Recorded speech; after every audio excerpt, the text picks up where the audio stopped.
Hi viewers, welcome to mister channel. நான்கோல் back. இன்னைக்கு வீடியோவில் மர்டர் முபாரக்குங்கிற ஹிந்தி படத்தோட ரிவ்யூ தான் பார்க்க போகிறோம். அதுக்கு முன்னாடி சில சப்ஸ்கிரைப் இல்லையா, கீழே உள்ள இருக்கிற சப்ஸ்கிரைப் பண்ணி லைக் பண்ணுங்கள், கூடவே பெல் பட்டன் கிளிக் பண்ணுங்கள்.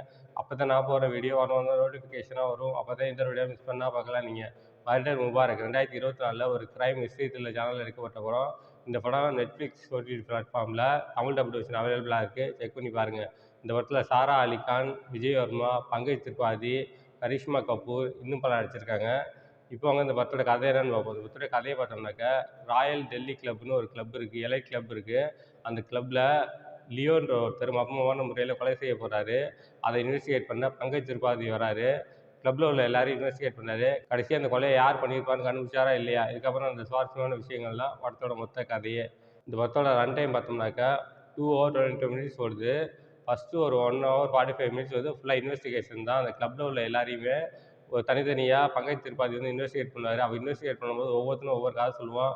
நமக்கே ஒரு சந்தேகம் வரும், ஒருவேளை இவனாக இருப்பானோ, ஒருவேளை அவனாக இருப்பானு சொல்லிட்டு நமக்குள்ளேயே ஒரு சந்தேகம் வரும். ஆனால் அந்த ஒரு ஃபஸ்ட்டு 1 hour 45 minutes பார்த்து முடிச்சிட்டிங்கனாக்கா, லாஸ்ட் ½ an hour வந்து எல்லா ட்விஸ்ட்டையும் ரிவீல் பண்ணுவாங்க. கொலையாளி யாருன்னு ரிவீல் பண்ணுவாங்க. அதெல்லாம் ரொம்ப நல்லாயிருக்கும். லாஸ்ட் ½ an hour என்ஜாய் பண்ணணுன்னாக்கா, ஃபஸ்ட்டு ஒரு 1.25 மணி நேரம் படத்தை பொறுமையாக உட்காந்து பார்க்கணும்.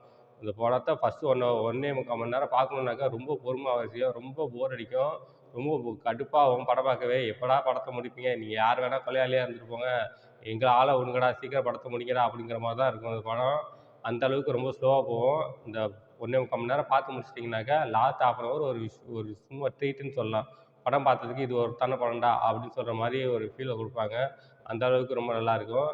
அடுத்து இந்த படத்தில் பார்த்தோம்னாக்கா, கொலையாளி யாருன்னு நமக்கே படம் பார்க்குறப்ப நமக்கே ஒரு டவுட் வரும், ஒருவேளை இவனாக இருப்பானோ அவனாக இருப்பானோ அப்படின்னு சொல்லிட்டு.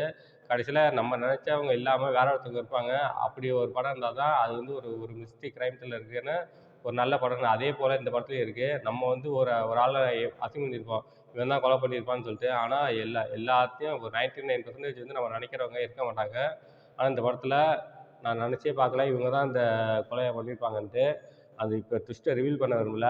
அது சொல்லிட்டேனாக்கா உங்களுக்கு படம் பார்க்குற இன்ட்ரெஸ்ட் போயிடும். நீங்கள் படம் பார்த்து தெரிஞ்சுக்கிங்க. நான் சொல்லிட்டேனாக்கா அந்த படம் பார்க்குற இன்ட்ரெஸ்ட்டே போயிடும்.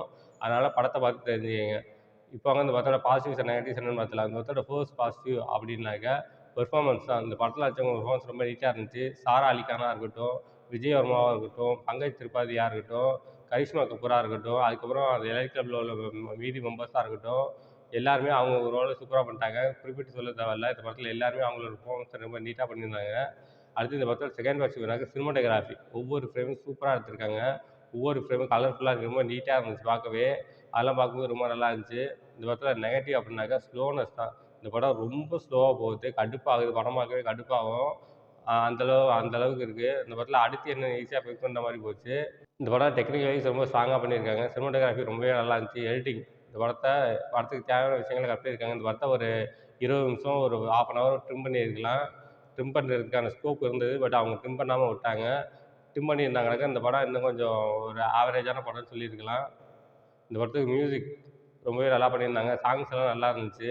பேக்ரவுண்ட் ஸ்கோரிங் ரொம்பவே நல்லா இருந்துச்சு. இந்த படத்தோட ரன் டைம் பார்த்தோம்னாக்கா 2 hours 22 minutes வருது. ஃபர்ஸ்ட் ஹாஃப் போர், செகண்ட் ஹாஃப் போர். மொத்தத்தில் இந்த படம் எப்படி இருக்குன்னா, இது ஒரு மொக்க படம். இந்த படத்துக்கு நான் மார்க் 5க்கு 1.5 தருவேன். இந்த படத்தில் அடல்ட் கன்டென்ட் இருக்குது. தயவுசெய்து 18 வயசு மேலே உள்ளவங்க இந்த படத்தை பாருங்கள். ஓகே, இதோட வீடியோ முடிச்சுக்கிறேன். இந்த வீடியோ பிடிச்சிருந்தா லைக் பண்ணுங்கள், கமெண்ட் பண்ணுங்கள், உங்கள் ஃப்ரெண்ட்ஸுக்கு ஷேர் பண்ணுங்கள். இன்னும் சில சப்ஸ்கிரைப் இல்லையா, கீழே உள்ள இடத்துல சப்ஸ்கிரைப் பண்ணி பண்ணுங்கள், கூடவே பெல் பட்டன் கிளிக் பண்ணுங்கள்.